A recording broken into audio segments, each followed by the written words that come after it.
de las Nieves, Yeti, cuántos nombres para quizá un mismo misterio, ¿verdad? Cuántos ríos de tinta en torno quizá a este eslabón perdido. Déjenme que les cuente una mínima anécdota. El día que vino aquí el explorador Jesús Calleja, se encontró con esta figura de espaldas, este impresionante ser, y me lo confesó.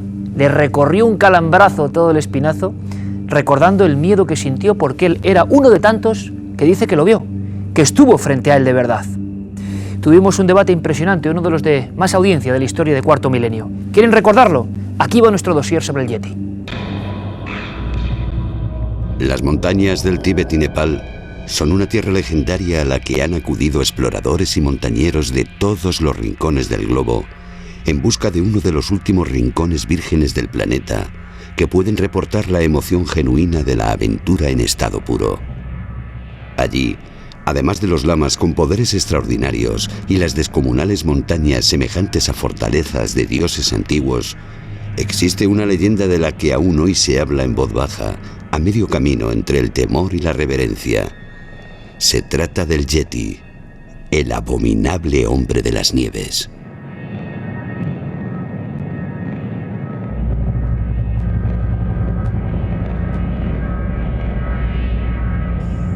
Se trata de un ser legendario cuyo hábitat estaría en las montañas y zonas boscosas del Tíbet y Nepal.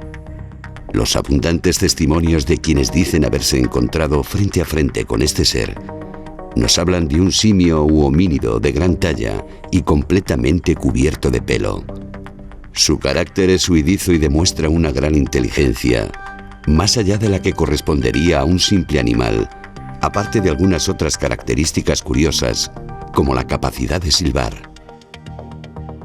Tras sí, aparte de los testimonios, ha dejado abundantes rastros de su presencia.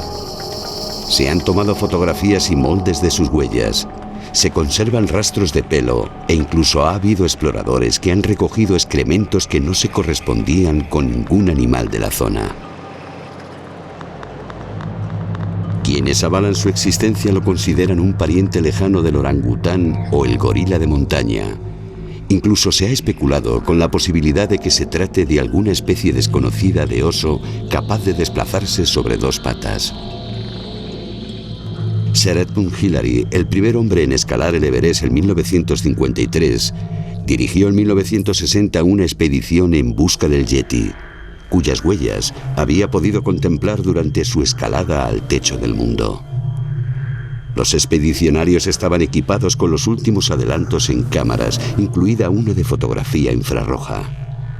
A pesar de los 10 meses que pasaron en busca de la criatura, no consiguieron ninguna prueba de su existencia, a excepción de algunos restos de piel custodiados en las lamaserías como un verdadero tesoro y que bien podía ser de otro animal. Según los chamanes tibetanos, el Yeti no es una criatura real de carne y hueso, sino un espíritu de las montañas que gobierna la cordillera con poder de vida y muerte sobre los seres humanos. Y solo puede ser vislumbrado en trance o en situaciones en las que la mente se encuentra en un estado alterado de conciencia. ¿Quién sabe? Tal vez tengan razón y el misterio del Yeti, eterno como las montañas que lo albergan, no pueda ser resuelto jamás.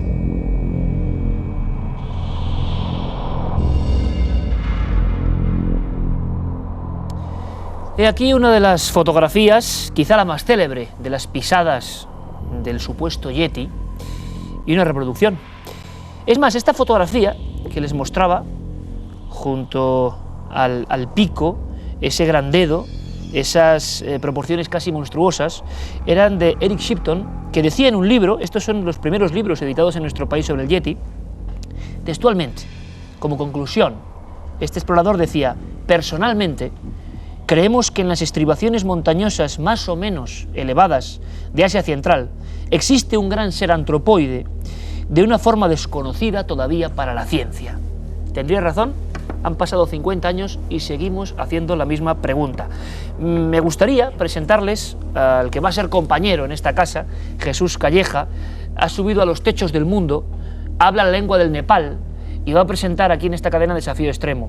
Y un día, cuando nos encontramos, surgió el chispazo y él me pronunció la palabra mágica: Yeti. Jesús, bienvenido. Bienvenido, muchas gracias a vosotros por traerme aquí a tu programa. No, soy fiel seguidor siempre. Pero me dejaste alucinado y me gustaría que me contases por lo menos una porción de tus aventuras en busca de este personaje que para ti no hay duda, en tus muchas, bueno, más de 50 exploraciones por esta zona del misterio, lo has vivido en los acompañantes, en los sherpas, en los guías, el terror, me hablabas de unas huellas, cuéntanos un poco. Bueno, pues sí, claro, por mi trabajo, llevo 16 años trabajando de guía en el Himalaya, en expediciones comerciales, llevando a gente a hacer montañas no excesivamente técnicas, 6000, y bueno, pues algo que siempre es un denominador común es que todos los sherpas, en todas las aldeas, siempre la palabra yeti está presente, ¿no? Y es como, siempre que preguntas una historia, aparece el yeti, y hay dos yetis, el yeti bueno y el yeti malo, y les condiciona la vida. Y en una de mis muchas expediciones he tenido dos experiencias concretas. Una lo hemos visto físicamente, muy cerca de nosotros.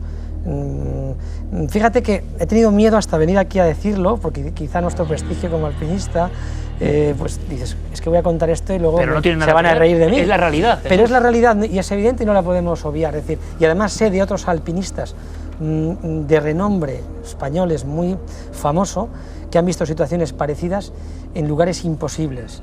Y nosotros lo hemos visto y lo hemos fotografiado, ahí están las huellas, nuestra experiencia. Y luego en otra expedición, hace 7 años, pues hemos encontrado una pata de lo que ellos llaman yeti, que yo creo o pienso que puede ser un oso, pero... ¿Que la tienes ahí? Una pata, sí, que se ha reducido en tamaño, momificada. Bueno, está momificada, como veis tiene sus 5 dedos, las uñas, el pelo... Puede estar un tercio o una cuarta parte menguada por la... ¿Cuál es la historia de esa pata, Jesús, exactamente? Esto fue curiosísimo porque estaba con una expedición comercial de españoles, me parece que éramos 15 personas, íbamos a hacer un pico de 6.000 metros en un lugar muy remoto, tan remoto, se llama el Valle del Rowalin, que precisamente es donde Hillary, que tú comentabas, hizo su expedición en busca de los yetis. Es el Valle de los Yetis por excelencia en el Nepal, y la carambola, la casualidad, hizo que cuando estábamos en el campo base íbamos a montar nuestro campo de altura. Yo había enviado a los sherpas para localizar el punto donde íbamos a situar nuestro campo de altura. Al trabajar en ese campo, preparar, acondicionar para poner nuestras tiendas de altitud, pues en un pioletazo que damos salta esta pata y sale de los cielos, ¿no? Bueno, al principio nadie queríamos tocarla, se armó un revuelo tremendo.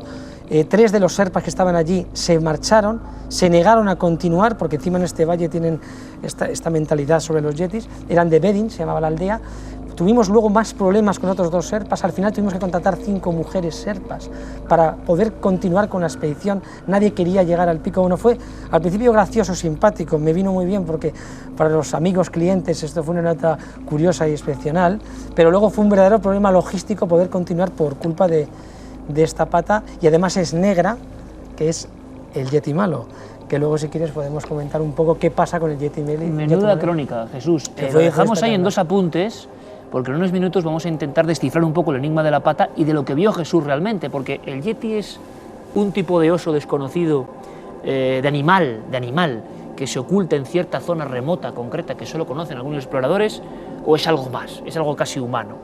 Yo les digo que, bueno, en algunas noches uno se siente privilegiado de tener este tipo de amigos aquí en la mesa.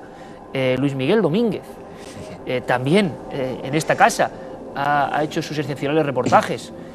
Un querido amigo que además es que él ha hecho una expedición concreta, será de los pocos españoles, en busca del yeti, en este caso. Vamos al otro punto del mundo, Vietnam.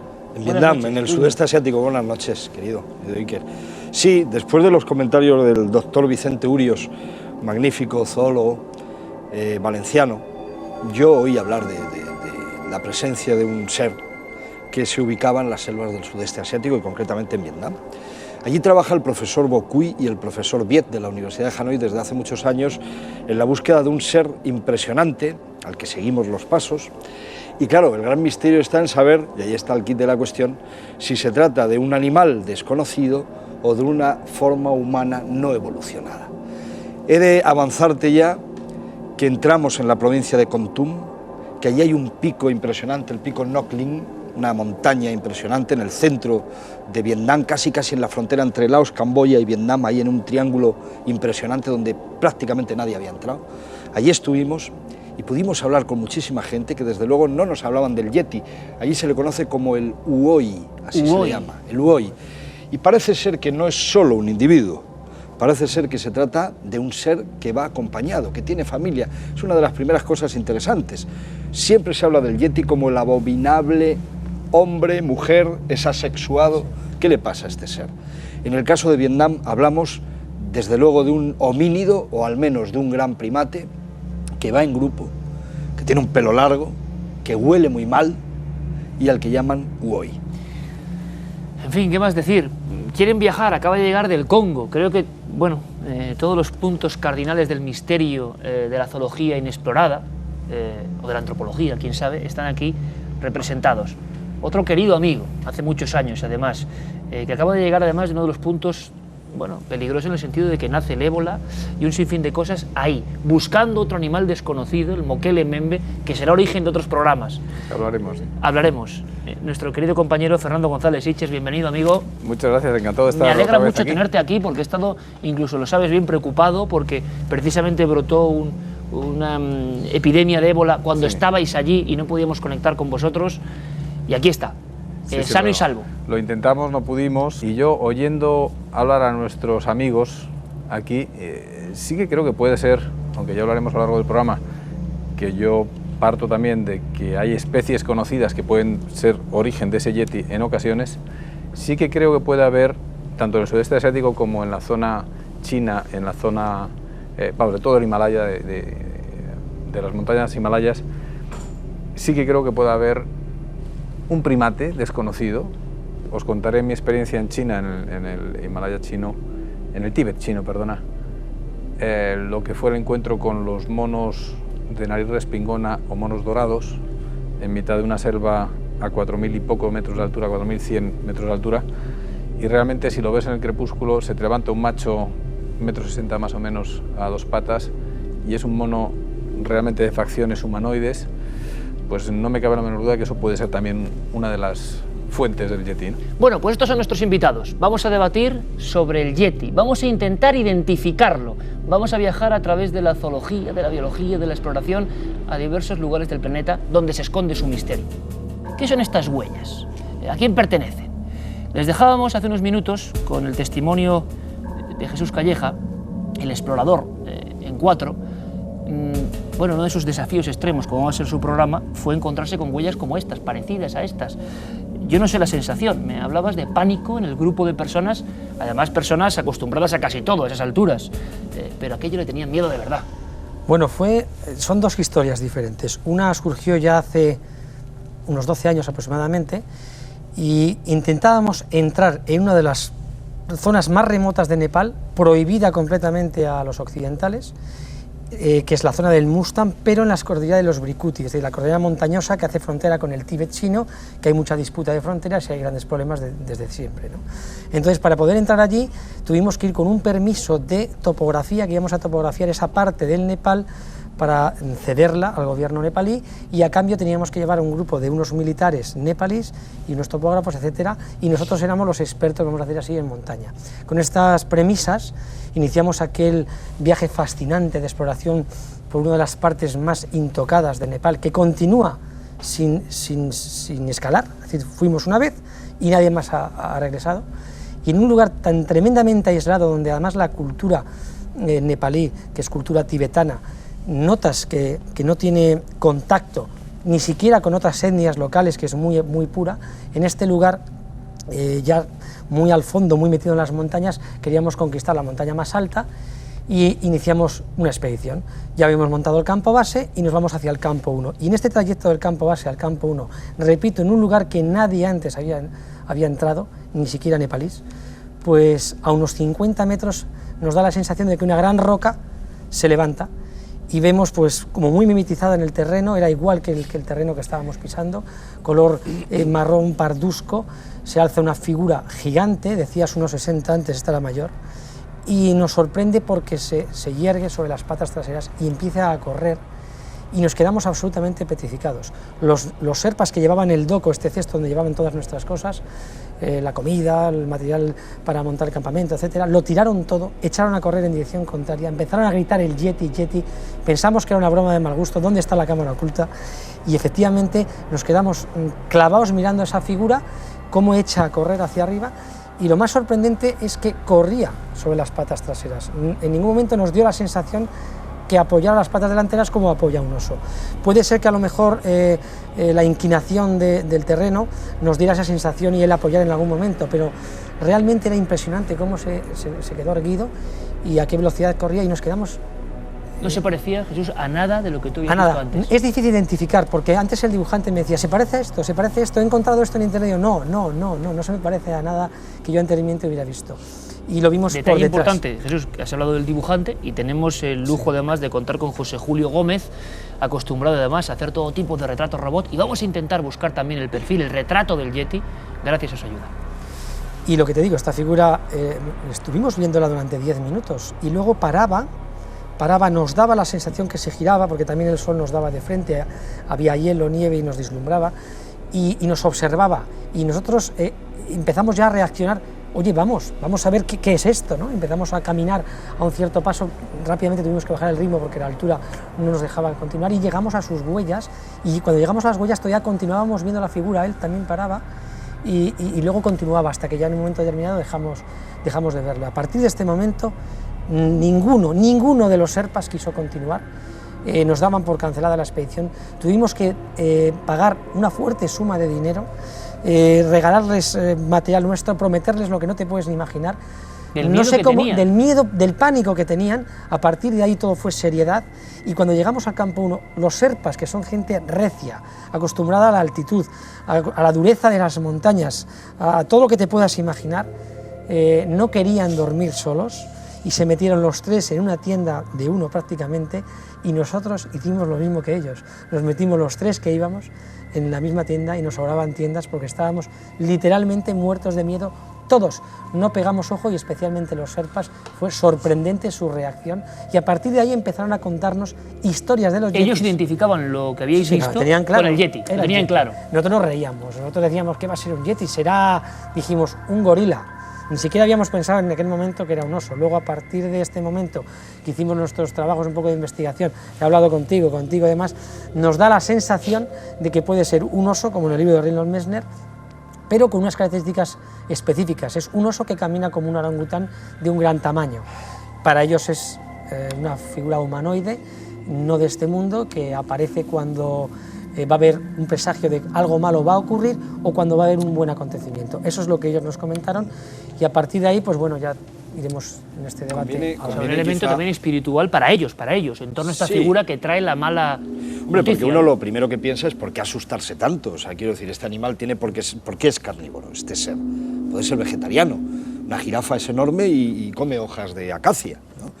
Es decir, que si a lo largo del tiempo se le ha tenido tanto miedo al Yeti, es porque ha habido ataques, ha habido mordeduras. Si es humano o es un gran póngido, un gran mono, evidentemente va a precisar unos elementos. Hay una cosa muy curiosa, Luismi, si me la alta montaña no nos los aporta, ¿no? Pero es que hay una cosa también curiosa a nivel antropológico, que es que ellos creen en ese Yeti y le han asignado ciertas características malignas o que le dan terror respecto a otros animales, ¿no? ¿Por qué?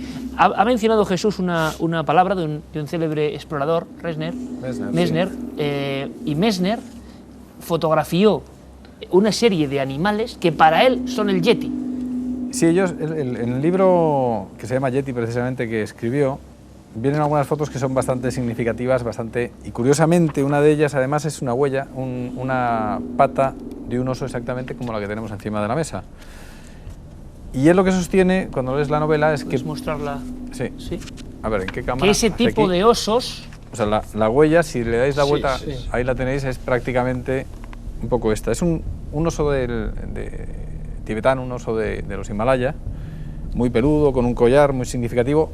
Yo, de todas formas, creo que esto efectivamente es parte de la leyenda del Yeti, es una posibilidad. Lo que sí está claro es que este oso no anda a dos patas. O sea, si estás hablando, y tenemos un testigo presencial, y que además es un testigo totalmente ajeno a este mundo, te quiero decir que no, tú por inventártelo no ganarías nada y perderías. Muy pragmático, no me creo nada que no pueda tocar, y ahí soy como Santo Tomás. A dos patas. Y esto nos causó conmoción, aunque luego posteriormente casi puedo, no sé, asegurar que es una especie de oso. O sea, lo que está claro es que no hay un animal allí, si no hay nada que comer, eso por la lógica al final es claro, la hay que mirar ese no hay que ser contexto solo biológico, ¿no? Exacto. Si no Sin embargo, el Valle del Rohualin sí que el bosque está a horas donde nos hemos encontrado esta pata.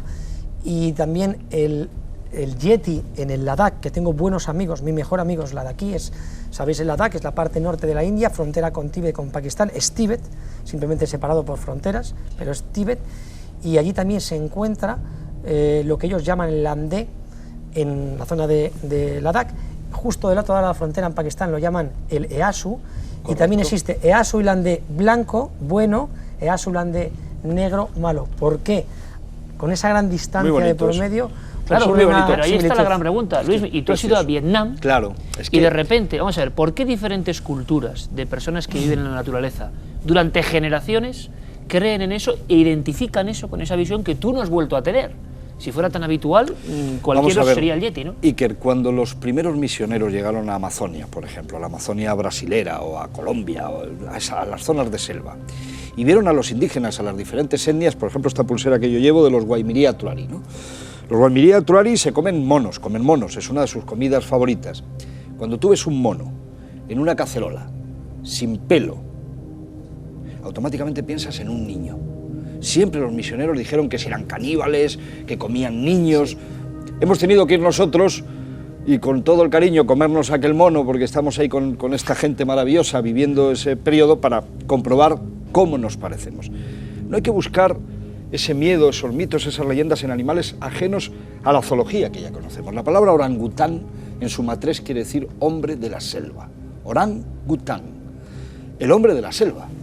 Nosotros cuando decimos orangután pensamos en un mono. Evidentemente las primeras personas que se encontraron en el sudeste de Asia con este animal, y os puedo asegurar que un macho de orangután es temible, o sea, un macho de orangután es un animal increíble, se parece mucho a esto, hay que decir que además los líquenes de la selva le cuelgan y tal. Es un animal lo suficientemente aporta poderío y tal como para que sea legendario en sí mismo, lo es. Por tanto, ¿por qué no pensar en alguna subespecie de orangután? En alguna especie nueva de un gran mono que desconozcamos. Pero ¿por qué tú vas a Vietnam, haces una expedición solo para esto? Porque el mismo mito que nos cuenta Jesús, o que ha investigado Fernando, también se reproduce ahí. ¿Por qué está el mismo mito ahí? Se reproduce y los yanquis, y perdóname, los americanos en la guerra de Vietnam abatieron, al menos que yo sepa, 2 UOIs en la guerra de Vietnam. Este es un dato, Iker, que claro, da para avanzar. 2 yetis vietnamitas. Sí. No, las tropas americanas en la guerra del Vietnam mataron muchos amarillos, como ellos decían, que eran señores y señoras de Vietnam, pero también abatieron a 2 ejemplares de un gran primate, Gigantopithecus, también es una de las teorías, que de manera coetánea estamos habitando el Homo sapiens, nosotros, y el Gigantopithecus, que es una forma humana, el famoso eslabón perdido, para entendernos.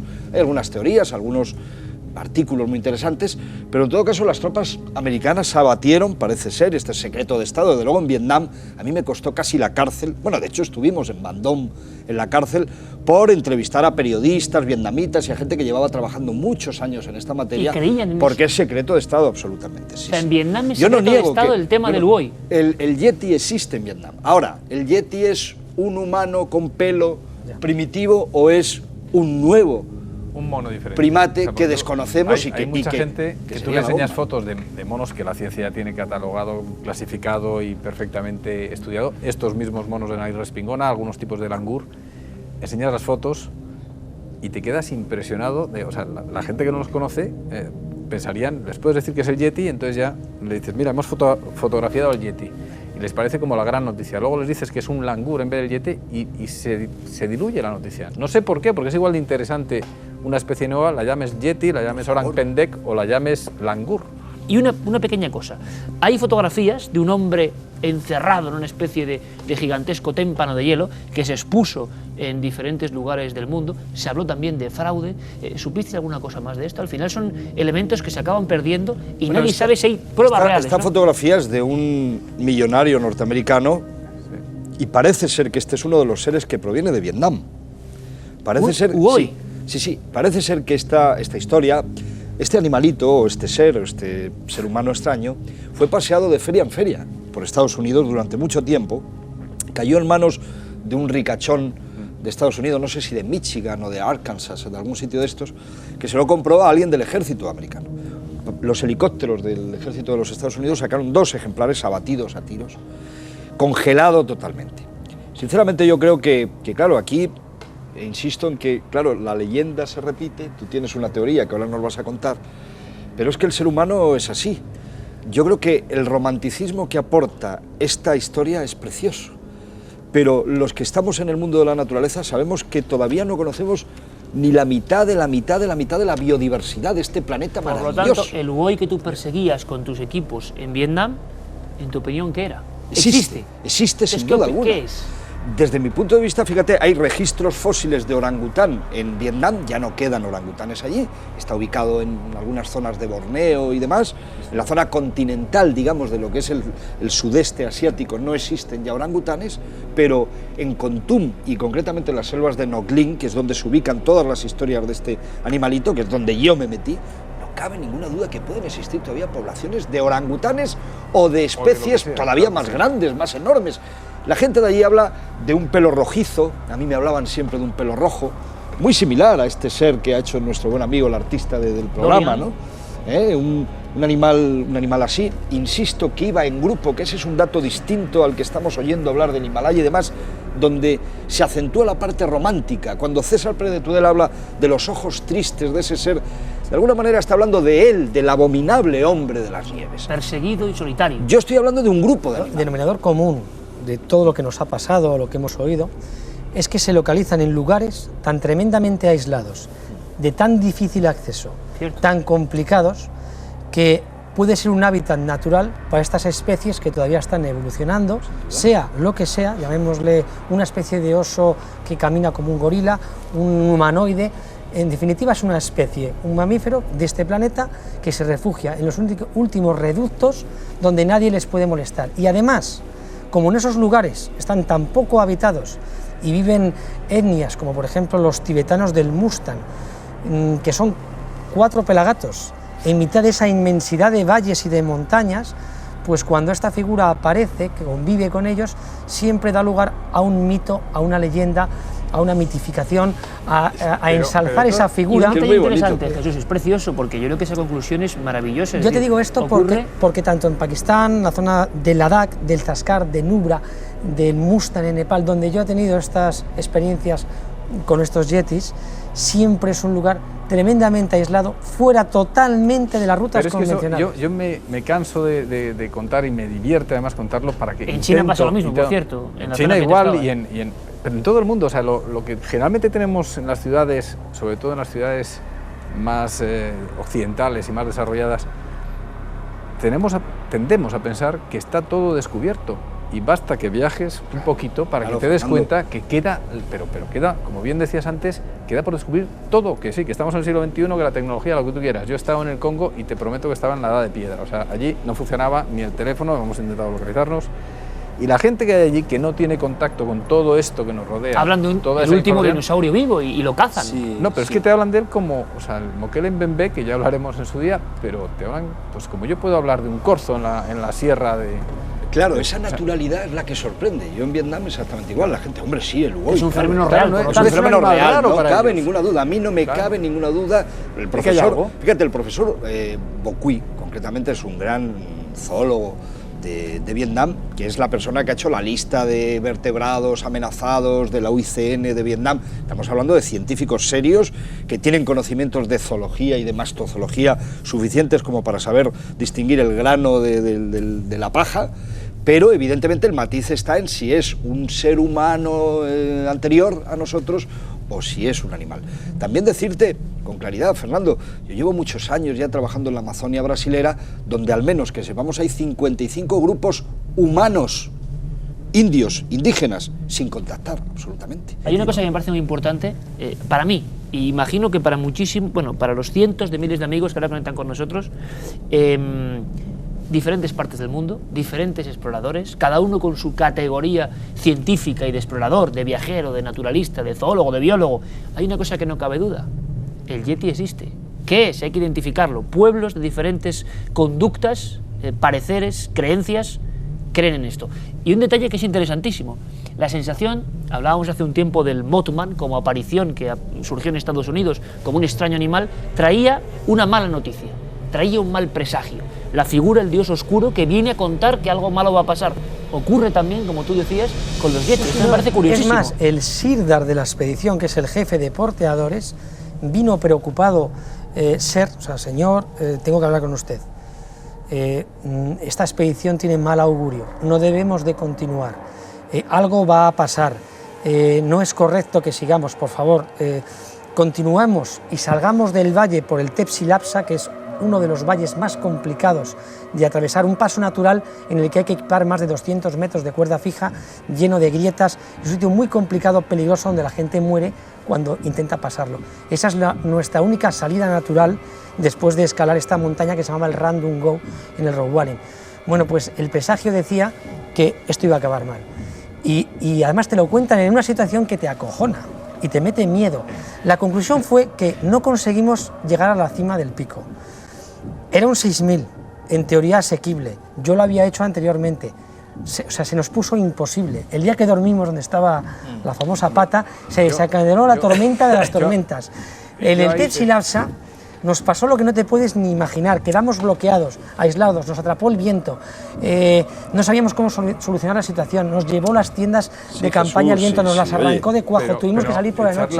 Bueno, fue terrible aquella expedición. Entonces, ¿con qué nos quedamos? Y te voy a decir una cosa, aquella figura que sí vimos no tenía ese tamaño tan recto, tan esbelto, pero es tan asombrosamente semejante, visto por detrás, no por delante, yo hablo por la parte de atrás, que a mí cuando he entrado en el estudio y lo he visto, me ha impuesto tanto que he tenido que preguntar quién era el que la había fabricado. Digo, oye, ¿de dónde has sacado esto, este patrón? Maravilloso el trabajo, es impresionante porque es lo que yo más recuerdo de aquella. Pero fíjate, un orangután nunca sería tan recto. No, ya digo, arquearía, pero se ponen de pie, tú lo sabes que se ¿Y ponen de pie. alcanzarían una altura similar? Y los brazos son más largos. No alcanzaría esa altura, pero sí hay que decir que un macho de orangután de pie es un ser lo suficientemente acojonador, por utilizar un término que ya se ha utilizado esta noche y que me parece castellano puro, como para no tener que inventar nada más. Casi más por ancho que por alto, porque por ancho y por alto, y la cabeza, todos los sabazones, cómo inflan los sabazones, la propia dentadura, el olor que transmite la mirada humana, esa mirada